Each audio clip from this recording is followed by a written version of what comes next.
हाँ, प्रूफ कीजिए कि सिद्ध कीजिए रूट 5 एक अपरिमेय संख्या है। तो हमें इसे प्रूफ करने के लिए क्या करना है, सबसे पहले हम इसे मान लेंगे माना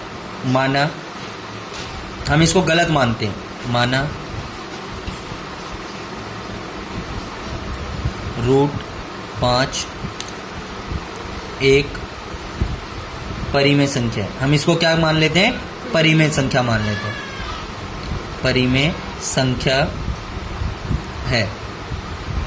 ठीक है, परिमेय संख्या मान लिया तो हमारे पास क्या होगा, परिमेय संख्या क्या होती है, जो p बटे q के रूप में हो, यानी p equal to q equal to root 5। ठीक है, ये होगी क्वेश्चन नंबर हमारे पास 1 मान लेते हैं। यहां लिखेंगे जहां p तथा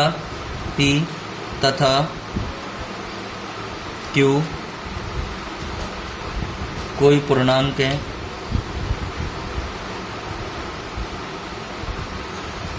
तथा p कोई q कोई पूर्णांक है तथा p और q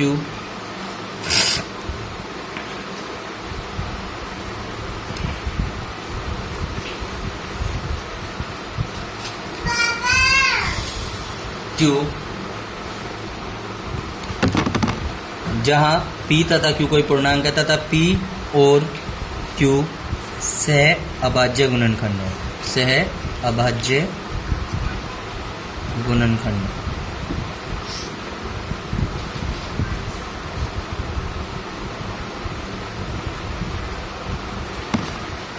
फिर उसके बाद सबसे पहले मैं तुम्हें परिमेय संख्या बता देता हूँ। परिमेय संख्या क्या होते हैं, जैसे मान के चलो मैंने लिखा 4/2, तो जिसको हम p बटे q के रूप में लिख सकते हैं वो परिमेय संख्या होता है। अब इसको काट देते हैं, जैसे 4 एकम 2 दूनी 4, 2 एकम 2, 2/1। अब ये और नहीं कटेंगे, लास्ट में कभी भी ये और ज्यादा नहीं फैक्टर होंगे, यानी ये सहभाज्य गुणनखंड हो गए। यहाँ पे लास्ट में सेट है, हमने लिख दिया, जैसे मान के चलो यहाँ लिखा 27/24, यानी कटेगा तो काट देंगे, 3 9 27, 3 8 24। अब नहीं कटेगा, यानी 9 और 8, यानी इनका कोई और फैक्टर नहीं बनेगा, एक से ज्यादा फैक्टर नहीं बनेंगे। इनका सिर्फ या तो स्वयं संख्या होगा या फिर एक होगा कॉमन फैक्टर, और कुछ नहीं होगा, वो होती है परिमेय संख्या। ठीक है, अब इसको प्रूफ करना शुरू करते हैं। अब लिखेंगे समीकरण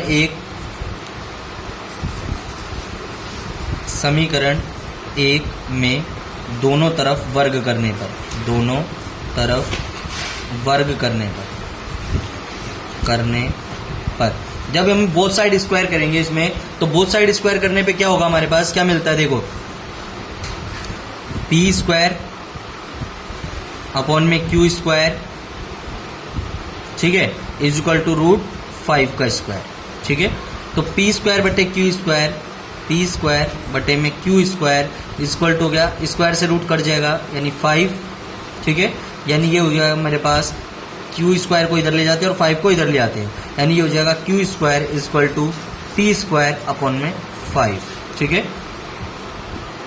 ठीक है, तो q² इक्वल टू p² बटे 5 यहाँ लिखेंगे, अतः p² 5 से विभाजित है,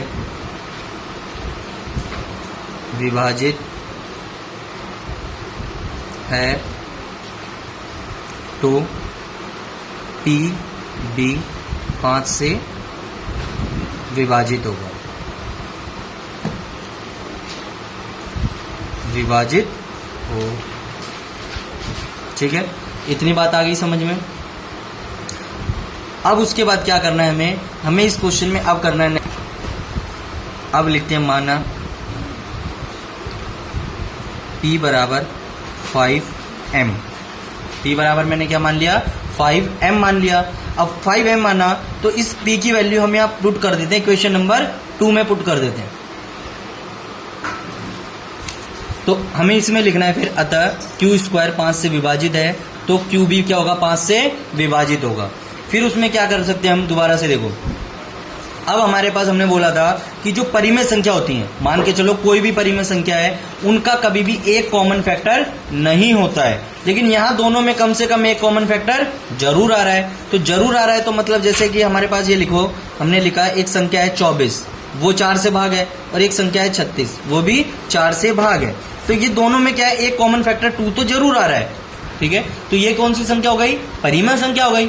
हमें प्रूफ क्या करना था, अपरिमेय करना था, लेकिन हमने क्या प्रूफ कर दिया, परिमेय कर दिया, हमने इसे क्या कर दिया, परिमेय प्रूफ कर दिया। तो इसमें लिखेंगे अतः P और Q में कम से कम एक गुणनखंड 5 है, क्योंकि P और Q दोनों ही क्या है, 5 से डिवाइड है, तो एक गुणनखंड तो कम से कम क्या है, 5 आएगा ही आएगा, फैक्टर आएगा ही आएगा, ठीक है। लेकिन यहां भी इसमें लास्ट लाइन लिखनी है, लेकिन इस तथ्य का विरोधाभास प्राप्त होता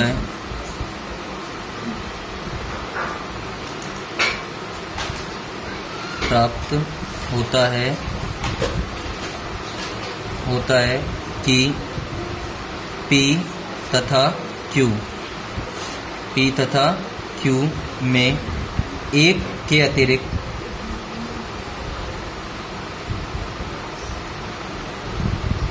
कोई अन्य गुणनखंड नहीं होता, क्योंकि परिमेय संख्या मैंने आपको प्रूफ करके दिखाई थी पीछे कि परिमेय संख्या के अंदर एक से अतिरिक्त कोई भी गुणनखंड नहीं आता है। जैसे कोई भी संख्या लिख के चलो, मान के चलो हम कोई संख्या लिख देते हैं, मैंने यहाँ लिखा था अभी, जैसे मैं लिख देता हूँ यहाँ 25/50, ठीक है। तो 25/25 से कम 25, 25 दूना 50, यानी 1/2। अब ये आगे नहीं कटेगा, तो इनमें एक के अलावा कोई अलग कॉमन फैक्टर नहीं आता, वो परिमेय संख्या होती है। हमें करना अपरिमेय था, लेकिन हमने क्या प्रूफ कर दिया, परिमेय कर दिया। क्यों कर दिया, क्योंकि हमने शुरू में मान ही गलत लिया, ठीक है। तो उसको सही करने के लिए हमें क्या करना पड़ेगा, एक के अतिरिक्त कोई गुणनखंड नहीं होता, यह विरोधाभास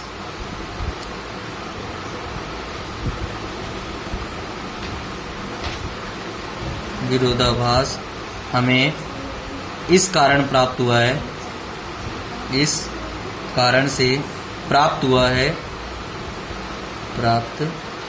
है क्योंकि हमने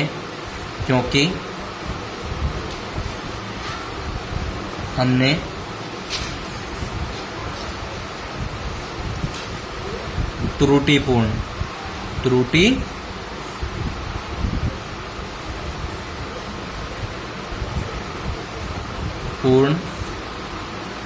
कल्पना की थी। त्रुटिपूर्ण का मतलब क्या होता है बेटा, गलत, यानी हमने क्या करा, गलत मान लिया, कल्पना की थी। इसलिए अब लिखेंगे लास्ट में, इसलिए √5 एक अपरिमेय संख्या।